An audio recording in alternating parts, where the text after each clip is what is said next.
Welcome to Check In to Check Out, the e-commerce growth podcast for mobile first. My name is Justin Ehrenstein, and alongside me is my co-host, Connor Burke. Welcome to Check In to Check Out. Our guest this week is Andrew Mosko, Director of D2C and Digital at Throne Sport Coffee. Thank you so much for coming on the show, Andrew. We're really delighted to have you. Tell us a little bit about your role. What do you do every day? What's it look like? Absolutely. Thanks, Justin. Thanks for having me. Excited to chat. My role at Throne Sport, I lead all digital commerce, e-commerce, and all growth across any digital touch points. So that includes e-com, D2C, marketplace, Amazon, Walmart. I also lead all our paid media initiatives. So any paid media or digital spend that drives back a customer conversion directly at any of our marketplaces or even delivery apps and D2C or any emerging channels. So that is my world. My role kind of sits, as most e-com and D2C roles do, I sit in the intersection of revenue, marketing, and total brand operations. So in my world, I am owner of all traffic that comes digitally, all brand awareness digitally, all conversion, all retention, and ultimate profitability through our digital channels. It is essentially running channels that power the business. Holy shit, that's a lot. That's a ton. There's a lot of different areas to have to be an expert in. How big is your team? How do you know what to hire internally? How do you know where to focus your time? Yeah, so currently here, believe it or not, my team is myself and agency support. So I drive both strategy and I am hands-on keyboard. I have an agency that executes paid media, that executes marketplace strategy and also marketplace paid media. And between myself, my fingers on keyboard, and my agency support, we drive this machine. And we are extremely lean, and that is an intentional a path forward because of the brand and where we are currently. And I am driving this ship with support of agency today. Wow, that's incredible. I mean, the site looks great. Throne Sport Coffee, sportcoffee.com. It looks amazing. How do you manage that? Like, do you have a development team? What's that look like? Yeah. So again, we don't have internal developments. We have agency support. Again, I am working directly with some of our vendors on understanding where our roadmap criticalness is. At what Got it. point do we decide when we put in place enhancements, optimizations, or any other type of CRO touch points on thronesport.com. So ultimately it comes down to my roadmap management, and determining at which point do we leverage an agency partner to execute the work. Awesome. Love it. So it's one man managing a bunch of agencies. Something I see a lot, especially on the smaller side, and more. I remember whenever e-commerce companies like, oh, we got to have this all in house. It all has to be Yeah, in house. We know the brand. I think those days are over in a lot of ways for a I, lot of different. I agree. I think historically, right? So even 10 years ago, 15 years ago, right? Or even 5 years ago, there was a huge path forward that we need to build this machine internally. We need to have all of our persons sit inside. We need to build an internal agency that's going to power what external agency is doing for us. I think what we realize is that you can put persons in this role, but you're only going to get the expertise of that team. For example, if you have 5 persons and you rebuilt an internal, let's call it a CRO agency, and you've internally built that, you have no leverage from what others are doing on other accounts and learning day in, day out. You're also paying a higher premium to build that entire team internally. So I think there's pros and cons to it. My point of view is always supporting my internal team with agency. Even if I have a 20-person team, I want to support that with an agency because of the added eyes, the added strategy, the added operations that comes around with that. Yeah, I love it. I love it. Um, so it sounds like you're successful. Where you're at. You're doing good work. I think it's really interesting. I do. But I think what's more interesting, especially as humans, because we all fail. Like, it's just to be human is to fail. Yeah. And so my question is, where have you had a memorable failure that you've been able to learn from? Oh man, to be completely honest, failures happen every week, right? Let's just put that out there. If somebody says that they are operating 100% and they don't slip and fall, they're a liar. I think there's a couple if I had to think back, there's a couple memorable instances at a previous brand, a very large brand. I led direct to consumer for a couple of the sub brands.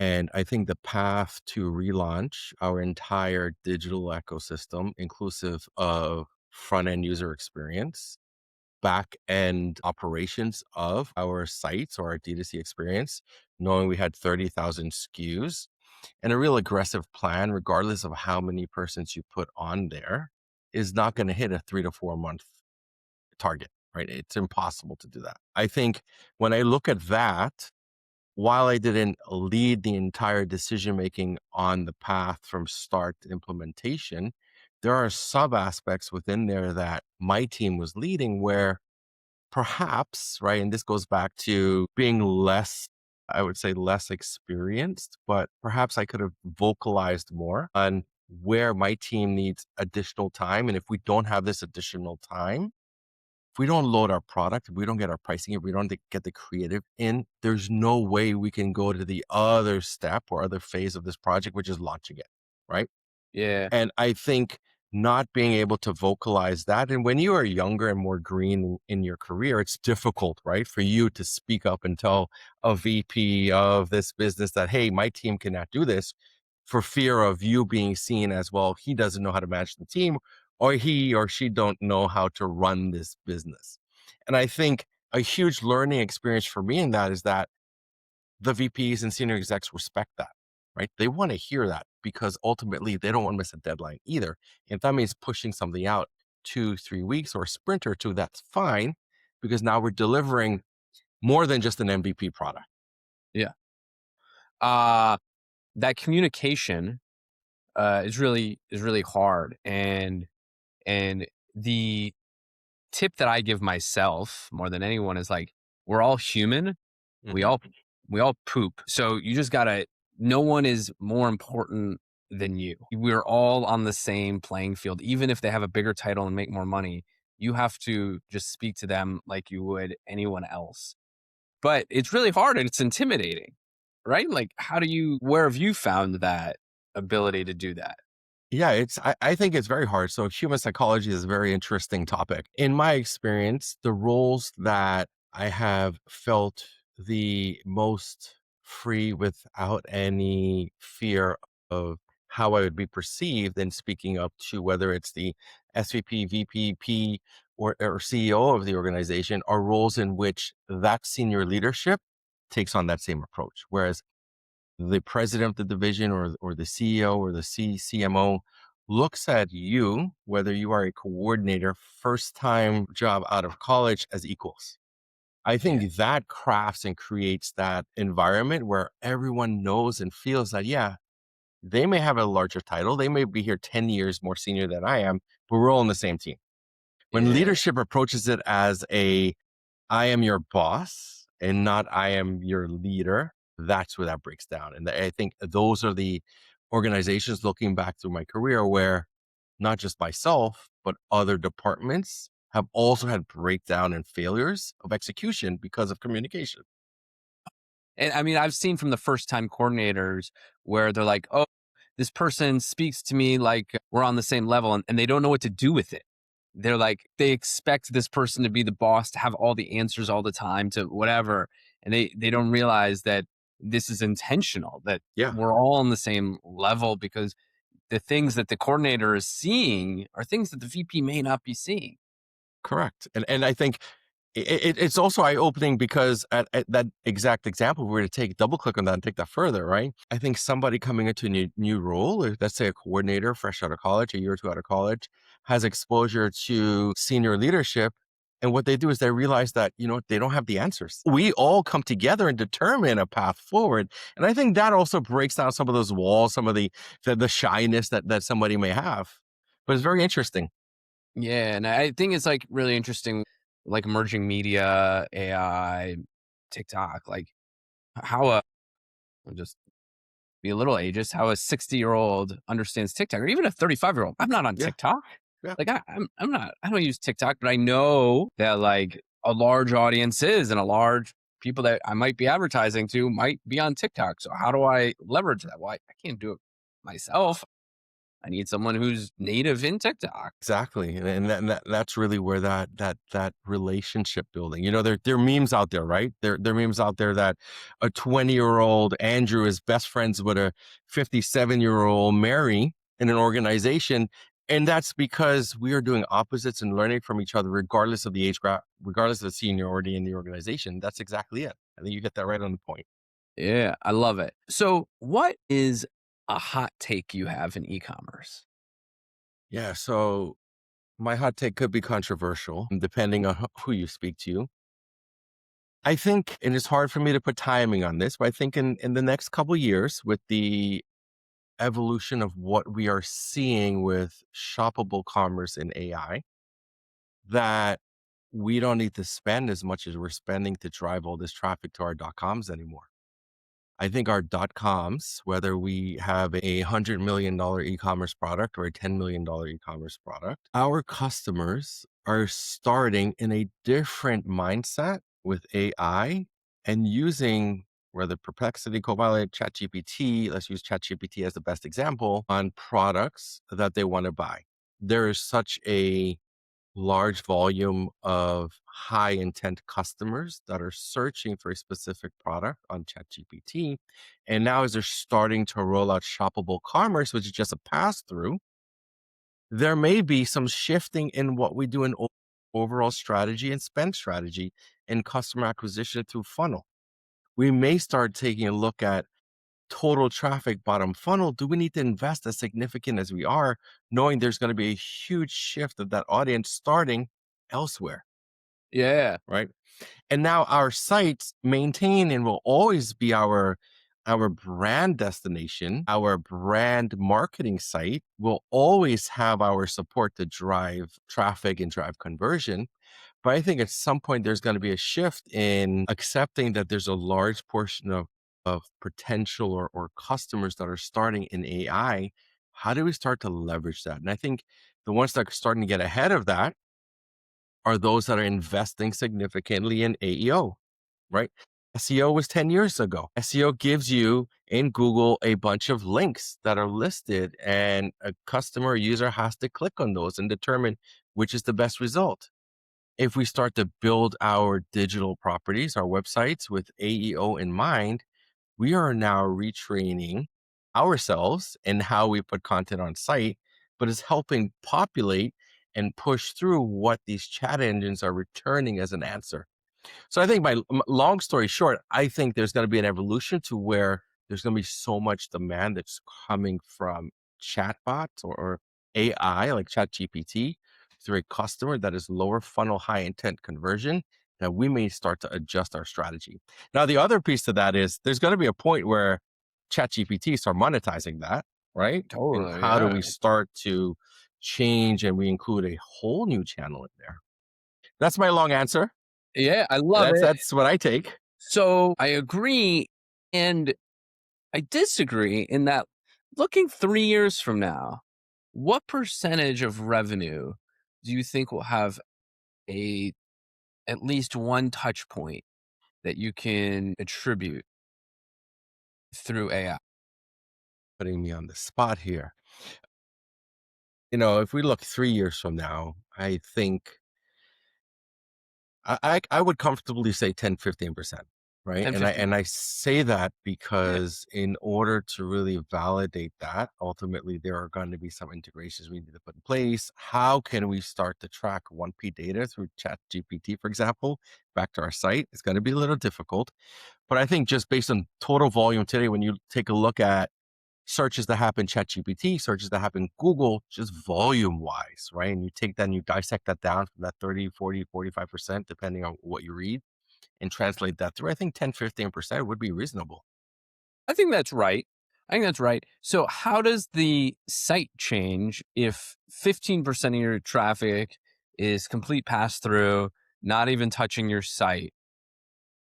Because 85% is still coming through the site. That's still like your bread and butter Mhm. that you need to support and really and I think like where I love the shiny object. I definitely have shiny object syndrome. But where I give pause on this is everyone's like, "Oh, I gotta be thinking about AI for shoppable commerce." And I'm like, "Okay, but what percentage of traffic is that gonna be in 2026?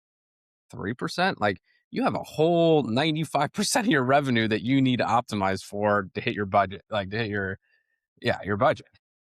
W Don't worry about that shiny object quite yet. I don't know.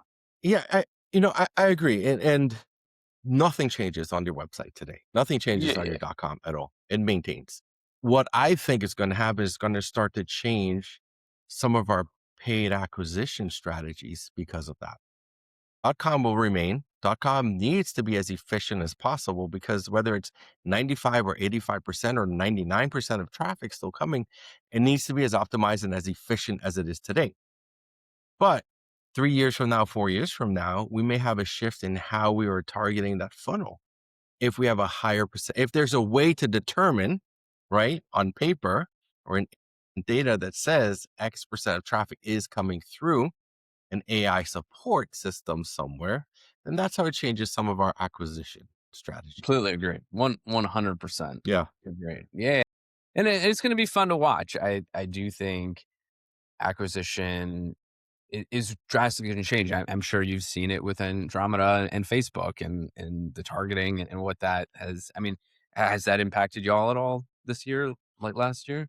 So here we're still such a small brand that there is no impact, right? So I think we have been lucky enough that there is no impact from that at all. I think we're coming on after the effect, and we as a brand are not investing so significantly in paid social today Uh-huh. from a conversion perspective.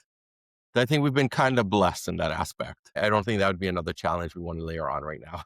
Hey, I know we talk a lot about leadership on this show, but if you want to keep your job in 2026, you're going to have to grow revenue. And one of the best ways to do that is to grow revenue per visitor. That's what we do at Mobile First. We have guaranteed results to grow RPV through experimentation. Interested? Check us out at mobilefirst.com. Awesome. Is there a part of the job that you dread? Yeah, there there are aspects, not just here, but overall Yeah. in all my roles. I think the part that I truly that I think anybody in my seat would say we dread is that the moment you see an indication that your performance is starting to take a downfall. I Uh-huh. think that is probably most dreadful than me having to input a 1,000 cell Excel file 3 times a day, right?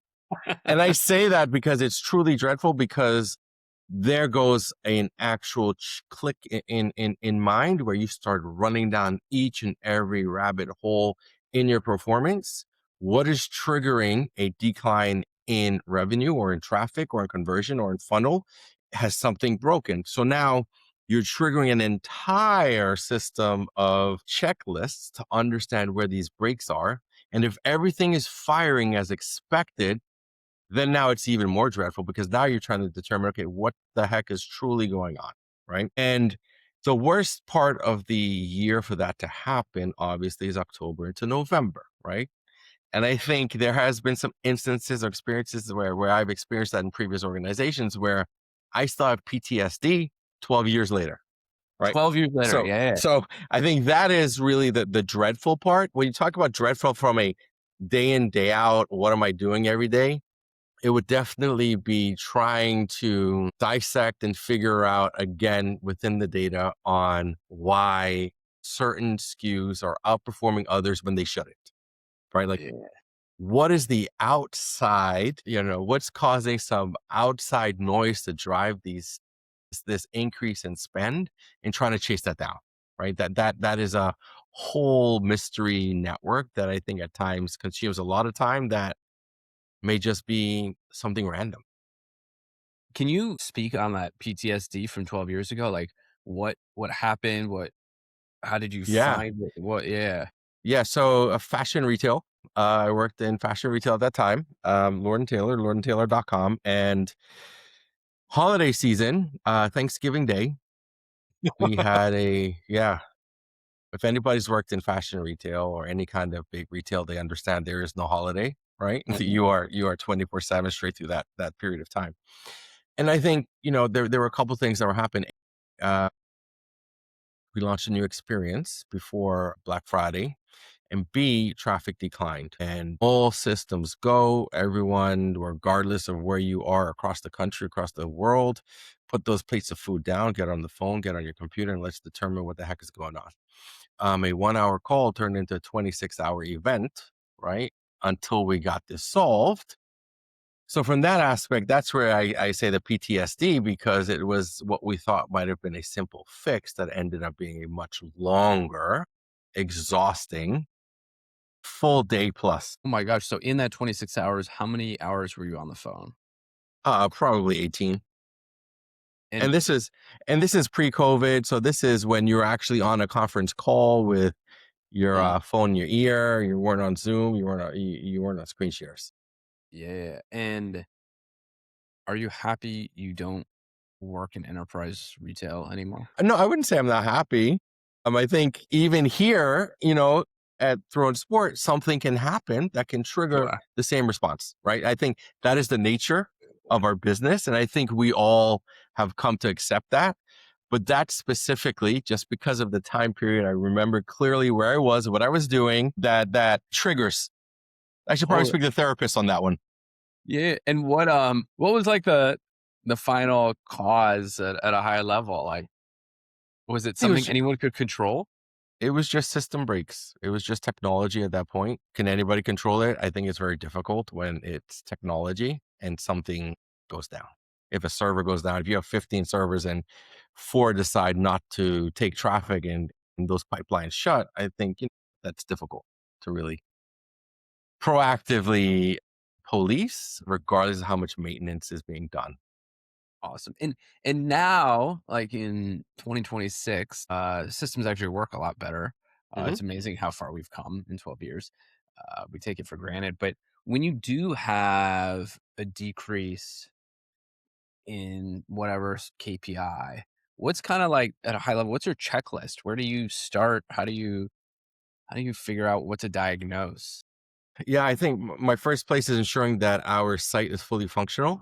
There are no roadblocks. Conversion checkout funnel works, right? So that's first place. Is checkout funnel working? Once we Mhm. go through that, are there any pages? Are there any errors that we're seeing in the back? We're on Shopify today. Is there any errors that we're seeing? Are there any flags? Take a look at CRM. Is email firing? Is there any breaks there? Take a look at our paid media. Take a look at all of our paid media channels. Are we still spending? Did anything pause? Did anything turn off? Take a look at our marketplace. Is Amazon firing? Is Walmart firing? Are our apps firing? So there are checklists by channel. And then when you identify, then you go further down and try to determine what the hell's going on. Love it. Love it. Because I've been in that same position. Actually, I have a similar war story.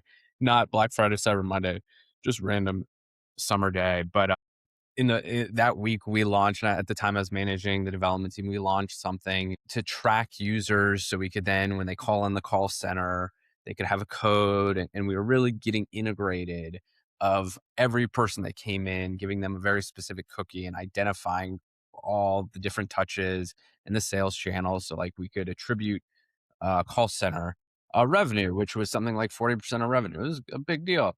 And so we launched something and we noticed only Google Shopping was having a problem. And so we were clicking our Google Shopping links,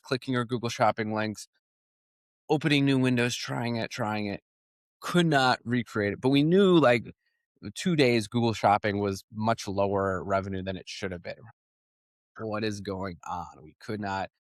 And then finally, like if we deleted our cookies in a certain way, like a certain and I think this might have been before like incognito windows were like a big Yeah. deal. Like I don't know, like everyone's using incognito window. Could we recreate it coming through Google Shopping? And I remember like literally it was 6 o'clock at night, probably on day 2, like where I've probably been working on it all day for the past 2 days, like laying under the table, like just like so defeated, Burnt. Yeah. yeah, Yeah. defeated. It's, So I feel you. it's, you know what? The most challenging part is there's no playbook. Like there is no playbook on issue resolution or any of the breaks. We have checklists, but think about how many times you've encountered a break or a system failure. Each one of those are unique. right? Yes, you have the same issues that break, that break, that break. That's systematic, that's operational. Push that to the side. Every other instance of traffic down, or we are not pushing our shopping ads, or we are not seeing conversion, they're almost unique in a sense that it makes it even more difficult to start dissecting and diving down. Totally, totally. Yeah, yeah, that's absolutely right. So shifting gears a little, looking at 2026 for Throne Sport Coffee, what are your big investments? I know you're thinking about AI and how that's going to impact things, but for 2026, where are you investing that you think is going to lead to the growth you need? Yeah, so Throne Sport, I think we have the benefit of being a young, vibrant, fun brand. And with that, we have the opportunity here to do things that a lot of enterprise brands do not, right? And what I mean by that is we can have some fun in our channels. We can have fun in testing channels, and we do not have that corporate risk behind us because of that, right? For example, when I was at Fortune 500 organizations, I couldn't decide, hey, I want to take X and I want to run a test in this channel because everybody would flip out because you had every single penny attached to total revenue. Whereas here it's very similar. However, we're more flexible, right? We're still learning. We're still in the phase of trying to understand exactly where this customer is. We have some hypothesis and we have data that shows where they are today. But I think as we go through 26, a lot of what in my world, what I will be doing is testing out emerging channels, right? Testing out channels that in other orgs, we would have never had an opportunity to do that, right? Where can I start to shift some of my traditional spend in funnel and traditional channels and place that elsewhere, right? A good example is, can I start investing heavily in on screens and refrigerators? And I say that because we are a ready to drink coffee brand. Anybody that wants to use our product is going to open up their refrigerator. Can I start in Samsung? The Samsung network is a good example because they have that built in. Can I start to do that? Are there any other avenues where digitally is emerging? It's new. I can get in front of a potential customer. At the same time, what is it that I can do that's different on a delivery app, right? Whether it's an Instacart or a Mhm. GoPuff or any other app that gets product from store into consumer's hand. And I think that is really where, from my world in 26, that is my plan. That's what we're going to do. We'll always have our marketplace, our Amazon, Walmart, and D2C, but where can we have some fun experimenting and finding new customers? I love it. I love it. We had director of e-commerce from Moe Shandon on season one, Hmm. and he talked about the delivery apps, but then he also talked about we're a big sponsor of the US Open. So we buy billboards in front of the US Open to remind people as they go in the US Open, hey, get ready to drink some Moe. Yeah. Um, and he was totally thinking that same way of like, okay, there's a certain time when people are thinking about drinking and what apps are they using while they think about drinking? Like when do we need to be in front of them? It's is it right before they literally order at the bar? Obviously, it's a different timing for you, but it's a very similar problem. And where what apps are they using? Where can we be in front of them right as they're making that decision? Yeah. And it's even, how do you get ahead of that decision? Totally, So human psychology, I mentioned this earlier, is very interesting to me because we run online business, but this is all human psychology, totally, right? We're totally. trying to determine best placement on page, best time to click, best time, best color. So in my mind is, how do I get ahead of that point of when a customer starts to think about making a purchase? Where will they be? Right? Meaning digitally, where will they be? How do I start to plant that seed then without even having any retargeting or remarketing pixels against them? I love it. I love it. And one of the things that I think you guys do really well on your site in that same way is okay, at the top of the fold, what we are, you have some pictures, great. There's about add to cart, right? But you guys tell your story really well. And I think it's different than I was specifically on product details pages. I see a lot of brands these days. They literally have their products and maybe some related products, and that's it. And like, I know it's not laziness. I think it's intentional strategy, but I assume like I've always been of the thought, hey, friction doesn't matter. Friction's Hmm. bullshit. Like people, if they want fucking coffee, they're gonna buy coffee. They will Exactly. figure it out. Like, people wait in a long line at Dunkin' Donuts or Yep. Starbucks to buy coffee. That's a lot of friction, right? So the friction is in the it's how do you tell your story? I think that's something you guys are doing really well. And yeah, our PDPs, if a traditional e-commerce veteran logged on here, they'd probably flip out, right? And I say, and I say that because you hit our PDP as you mentioned, and you've got to also consider we are a ready to drink coffee that there are tons of other brands on shelves. We need to clearly articulate to a customer, potential customer, what makes us different, right? Yes. What are the value props in our ingredients that's in this can? How do we clearly explain that, drive excitement, and have somebody purchase this product for the first time without ever trying it? And I Yes. think that is how we have structured our PDPs.